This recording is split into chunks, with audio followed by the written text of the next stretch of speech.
Assalamualaikum warahmatullahi wabarakatuh.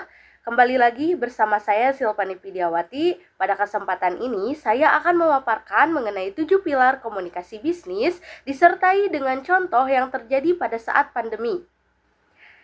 Di era globalisasi dan perkembangan teknologi saat ini, komunikasi memegang peranan penting dalam keberhasilan perusahaan.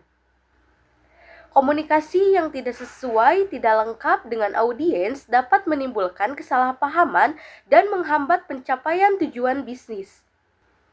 Nah, oleh karena itu, diperlukan pemahaman mengenai 7 pilar komunikasi bisnis agar pesan tersampaikan secara efektif dan tepat sasaran. Apa saja sih 7 pilar komunikasi bisnis itu?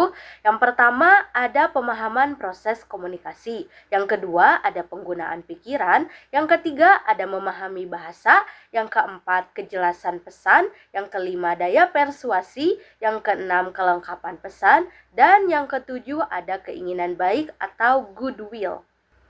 Sebelum lanjut ke pemahaman mengenai 7 pilar komunikasi bisnis, di sini saya akan mengingatkan kembali pengertian dari komunikasi bisnis itu sendiri, di mana komunikasi bisnis merupakan sebuah penyampaian pesan, ide, gagasan, atau informasi dalam sebuah bisnis yang bertujuan untuk mencapai suatu tujuan organisasi atau perusahaan. Nah, sekarang kita lanjut ke pembahasan mengenai 7 pilar komunikasi bisnis dan disertai dengan contoh yang terjadi pada saat pandemi.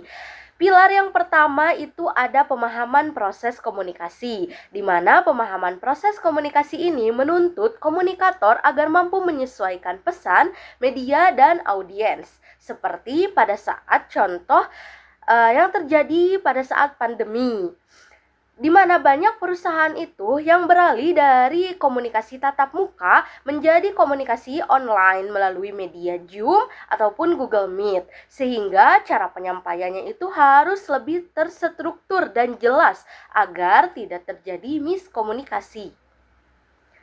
Pilar yang kedua itu ada penyampaian pesan, di mana dalam komunikasi bisnis penting untuk berpikir sebelum berkomunikasi serta mengendalikan emosi dan logika. Di mana contoh saat pandemi itu manajemen perusahaan harus berhati-hati saat menyampaikan informasi terkait pemotongan gaji atau sistem kerja dari rumah, agar pesan tidak menimbulkan kepanikan atau keresahan karyawan. Pilar yang ketiga ada memahami bahasa. Bahasa yang digunakan harus sesuai dengan kemampuan audiens agar pesan dapat dipahami dengan baik. Contoh saat pandemi, pemerintah dan perusahaan menggunakan bahasa sederhana dalam menyampaikan protokol kesehatan seperti jaga jarak, pakai masker, dan work from home agar mudah dipahami seluruh lapisan masyarakat. Selanjutnya, pilar nomor 5 ada daya persuasi, di mana daya persuasi bertujuan untuk mempengaruhi audiens agar menerima dan menyetujui pesan. Contohnya, saat pandemi itu, para UMKM menggunakan media sosial untuk membujuk konsumen agar berbelanja secara online dengan menekankan aspek keamanan, kebersihan, dan layanan antar tanpa kontak langsung. Pilar nomor 6 ada kelengkapan pesan, di mana informasi harus disampaikan secara lengkap dan transparan untuk menjaga kepercayaan. Contoh saat pandemi itu perusahaan wajib menyampaikan informasi lengkap terkait kondisi operasional, kebijakan kesehatan, dan keselamatan kerja agar karyawan merasa aman dan terpercaya kepada manajemen.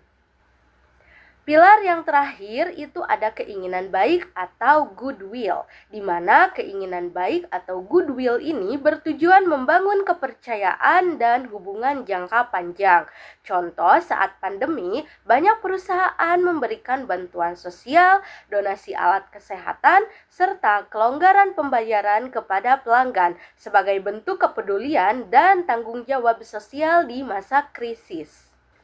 Baik, itu saja penjelasan sederhana dan beberapa contoh yang terjadi pada saat pandemi, di mana kesimpulannya 7 pilar komunikasi bisnis itu sangat penting untuk menciptakan komunikasi yang efektif, terutama dalam situasi krisis seperti pandemi COVID-19 kemarin. Dengan menerapkan ketujuh pilar tersebut, organisasi dapat menjaga kepercayaan, meningkatkan kerjasama, serta tetap mencapai tujuan bisnis secara berkelanjutan. Demikian yang bisa saya sampaikan. Terima kasih atas perhatiannya. Wassalamualaikum warahmatullahi wabarakatuh.